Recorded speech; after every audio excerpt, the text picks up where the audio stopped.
السلام علیکم ورحمۃ اللہ وبرکاتہ۔ میں محمد امتیاز پلاوی۔ معزز ناظرین، جیسا کہ آپ جان رہے ہیں کہ یہ وقت پروگرام کا وقت چل رہا ہے، کئی جگہ پروگرام میں جانا ہوتا ہے، اور ہم نے اس سے پہلے بھی کہا تھا کہ کئی دنوں سے ہم مشغول ہیں، سفر میں ہیں، لیکن ابھی سفر سے واپسی تو ہو گئی ہے، لیکن پھر بھی بہت سارے مشاغل ہیں جن کی بنا پر ہم اپنا کام وقت پر نہیں کر پا رہے ہیں، ویڈیو والا کام وقت پر نہیں کر پا رہے ہیں۔ مفتی شہزاد عالم مصباحی کا جو مناظرے کا چیلنج تھا، جو ان کی طرف سے باتیں آئی تھی، ہم نے اس کا جواب دینے کی کوشش کی، لیکن آج صبح سے لے کر ابھی یعنی مغرب کی نماز سے پہلے تک اس قدر مشغولیت تھی کہ ہزار کوششوں کے باوجود بھی ہم اس کا جواب نہیں دے سکے، اس کے لیے معذرت خواہ ہیں۔ لیکن جیسا ہی وقت ملا ہم نے سب سے پہلے اسی کام کو کرنا مناسب سمجھا، اسی لیے ہم ان کے جواب کے طور پر یہ آڈیو ریکارڈ کر کے اپنے چینل پر اپلوڈ کرنے جا رہے ہیں۔ معزز ناظرین، کئی دنوں سے علماء حق، علماء دیوبند اور بدعتی مولویوں کے مابین مناظرے کی باتیں چل رہی ہیں۔ سب سے پہلے بریلی مذہب سے تعلق رکھنے والے مولوی شہزاد مصباحی صاحب نے مناظرے کا چیلنج کیا۔ ہم نے اکابرین دیوبند کی طرف سے مناظرے کا چیلنج قبول کرتے ہوئے اپنے اسی یوٹیوب چینل سے اعلان کیا اور واضح طور سے کہا کہ علماء حق، علماء دیوبند کو مناظرے کا چیلنج قبول ہے، لیکن مناظرہ تحذیر الناس، حفظ الایمان اور براہین قاطعہ پر نہیں ہوگا، اس لیے کہ ان کتابوں پر تو متعدد مناظرے ہو چکے ہیں، اور الحمدللہ ہمارے اکابر علماء، علماء حق، علماء دیوبند نے صحیح ترجمانی کرتے ہوئے باطل کے گھر میں گھس کر فتح کا پرچم بلند کیا ہے۔ جب مذکورہ کتابیں منظر عام پر آئیں تو عام مسلمانوں نے، اس زمانے کے جید اور باصلاحیت علماء کرام نے ان کتابوں کو ہاتھوں ہاتھ لیا، بغور مطالعہ کیا اور خوب استفادہ کیا، مگر کسی کو بھی ان کتابوں میں کفر یا گستاخی نظر نہیں آئی۔ لیکن جب یہ کتابیں ایسے شخص کے پاس پہنچی جس کی آنکھوں پر باس بریلی کی فیکٹری میں بنا سرمے سے بھی نہ ہٹنے والا تعصب و حسد کا پردہ پڑا ہوا تھا، اس نے چیخنا شروع کر دیا کہ ان کتابوں میں گستاخی ہے، ایسی گستاخی کہ اس کی سزا کفر اور ابد الآباد کی جہنم ہے، اس کے سوا اور کچھ بھی نہیں۔ لیکن میخانہ کے دیوانے کی کون سنتا ہے؟ سوائے ان کے چند ہم نماؤں کے کسی نے ان پر توجہ نہیں کی۔ وقت آ گیا تھا کہ ان ستودہ صفات علماء ربانیین، علماء علماء دیوبند کو عالمی پیمانے پر، عالمی زبان میں بدنام کیا جائے۔ اس کام کے لیے عالمی مرکز ہی مناسب تھا، اسی لیے حرمین شریفین کا رخ کیا اور بھیڑیے کی چال چل کر اپنے خبیث مقصد میں کامیاب ہوا۔ بہرحال بات دور چلی گئی، اب اصل بات کی طرف لوٹتا ہوں۔ معزز ناظرین، آپ نے اوپر کی تفصیل سے بخوبی یہ جان لیا کہ تحذیر الناس اور حفظ الایمان نامی کتابیں جب منظر عام پر آئیں تو تمام عوام و خواص نے مطالعہ کیا، مگر ان میں کسی کو بھی کفر یا گستاخی نظر نہیں آئی۔ اب ایک شخص ہزاروں کے بیچ دن کو رات کا کر ساری دنیا کو بیوقوف بنا رہا ہے، تو جانچ پڑتال شمس و قمر کی ہونی چاہیے یا اس ایک شخص کی بینائی کی ہونی چاہیے کہ اس کی بینائی کمزور ہے یا آنکھوں میں تعصب اور حسد کا تنکا یا پردہ پڑا ہوا ہے جو اپنے گھر کے سرمے سے بھی صاف نہیں ہو رہا۔ ہم نے اسی لیے اپنے اس ویڈیو میں موضوع دیا تھا کہ مناظرہ حفظ الایمان یا تحذیر الناس پر نہیں ہوگا، بلکہ مناظرہ تو مسلمہ کتابوں کو غلط بتانے والے کی شخصیت پر ہوگا، یعنی بریلی مذہب کے بانی مولوی احمد رضا صاحب کی شخصیت پر ہوگا، اس لیے کہ انہوں نے ہی حسام الحرمین کی نامی کتاب لکھ کر ان کتابوں کو غلط ثابت کرنے کی کوشش کی ہے، اور ہزاروں کی تعداد میں جو علماء ان کتابوں کو صحیح بتا رہے تھے ان کی مخالفت کی ہے۔ تو معلوم یہ ہوا کہ امت میں افتراق و انتشار اور مخالفت کی بنیاد یہ کتاب حسام الحرمین بنی ہے۔ اس لیے اصول یہ ہے کہ پہلے کتاب کے مصنف کے حالات پر بات چیت کی جائے، لیکن بریلوی مناظر مفتی شہزاد مصباحی صاحب موضوع تبدیل کر کے رائے فرار اختیار کرنے لگے اور اپنے اس سابقہ ویڈیو میں یہی کہتے رہے کہ ہم یہ ثابت کریں گے کہ فلاں دیوبندی کافر ہے، اشرف علی تھانوی کافر ہے، رشید احمد گنگوہی کافر ہے، فلاں کافر ہے، ہم کافر ثابت کریں گے۔ اسی بات پر رٹ لگاتے رہے، جبکہ ہم نے یہ کہا تھا کہ مناظرہ ان کتابوں پر نہیں ہوگا، بلکہ یہ کتابیں تو مسلم تھی، ان کتابوں کو پڑھنے والے ہزاروں علماء تھے،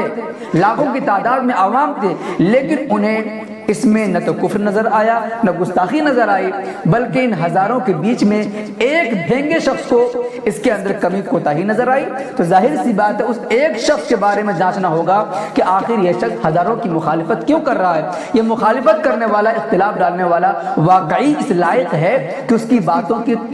پر توجہ کی جائے، اس کی باتوں کو ایکسپٹ اور قبول کیا جائے، یا اس کے اندر خود ہی خرابی ہے جس کی بنا پر دوسروں کو خراب سمجھ رہا ہے؟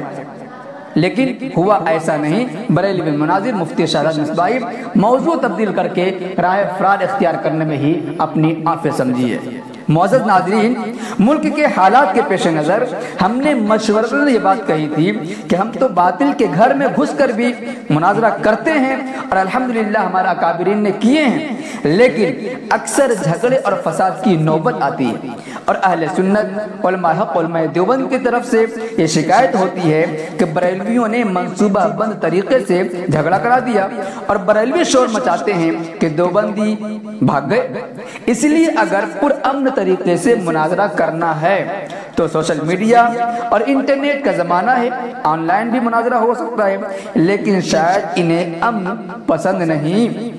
یہ نہیں چاہتے کہ کسی طریقے سے یہ مناظرہ پرامن طریقے سے ہو جائے، اس لیے کہ ان کا اصول ہی یہی ہے کہ پبلک کے سامنے مناظرہ ہو، یہ پبلک کا سہارا لیں گے اور کسی نہ کسی طریقے سے پبلک کو آپس میں بھلا دیں گے تاکہ مناظرہ آگے نہ بڑھ سکے اور انہیں شکست کا سامنا نہ کرنا پڑے اور عوام کے درمیان ان کی رسوائی نہ ہو۔ تو اپنی رسوائی سے بچنے کے لیے، رسوائی چھپانے کے لیے عوام کا سہارا لیتے ہیں، اسی لیے ان کی کوشش یہ ہوتی ہے کہ مناظرہ آمنے سامنے ہو۔ چلیے آمنے سامنے بیٹھ کر بھی مناظرے کے لیے الحمدللہ علماء حق علماء دیوبند تیار ہیں۔ اسی طریقے سے ہم نے رمضان المبارک کے بعد کا وقت دیا تھا، مگر یہ ضد میں ہے کہ رمضان شریف میں ہی مناظرہ کرنا ہے۔ لگتا ہے انہیں اور ان کی عوام کو روزہ اور تراویح سے کوئی سروکار نہیں، کوئی مطلب نہیں۔ آپ کو معلوم ہونا چاہیے کہ رمضان المبارک کے مہینے میں روزے کا مسئلہ ہے، تراویح کا مسئلہ ہے، اس کے علاوہ متعدد مسائل ہیں۔ آدمی روزہ رکھ کر گفتگو نہیں کر پائے گا، مناظرہ کرنا کوئی آسان کام تھوڑی ہے۔ عام دنوں میں آدمی بولتے بولتے تھک جاتا ہے، کئی گھنٹے بولنے پڑتے ہیں،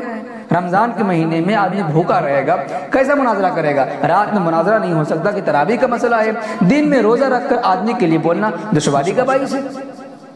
اسی طریقے سے مفتی شہزاد بریلوی صاحب نے مناظرے سے بھاگنے اور اپنی عوام کو دھوکہ دینے کا ایک اچھا راستہ یہ بھی نکالا کہ کہہ دیا کہ حافظ علی اصغر مردود زمانہ ہے، اس کا فون نہیں لگ رہا ہے، بزی بتا رہا ہے، تو مردود زمانہ کہنا ہی عوام کی واہواہی کے لیے کافی ہے۔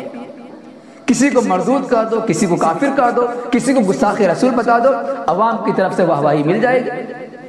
ارے بھائی اگر نمبر بزی ہے تو کیا مطلب موبائل نمبر بند یا غلط ہے؟ متعدد مرتبہ آپ کوشش کرتے،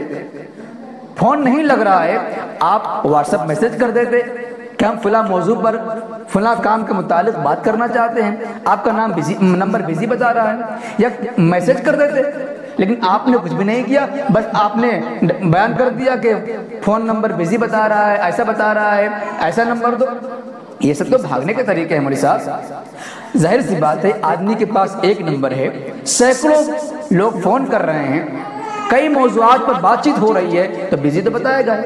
چلیے اگر آپ نے فون کیا متعدد مرتبہ اور بزی بتا رہا ہے، تو ایک آدمی اگر فون پر بات کر رہا ہے کسی اور سے، تو فون کا اصول یہ ہے کہ اگر دو آدمی کے بیچ بات ہو رہی ہے، تیسرا آدمی فون کر رہا ہے، تو اگرچہ فون کرنے والے کو بزی بتاتا ہے، لیکن جو فون پر بات کر رہا ہے، جسے فون لگایا جا رہا ہے، اسے وارننگ مل جاتی ہے کہ فلاں کا نمبر سے فون آ رہا ہے۔ لیکن حافظ علی اصغر صاحب نے اس بات کی وضاحت کی ہے قسم کھا کر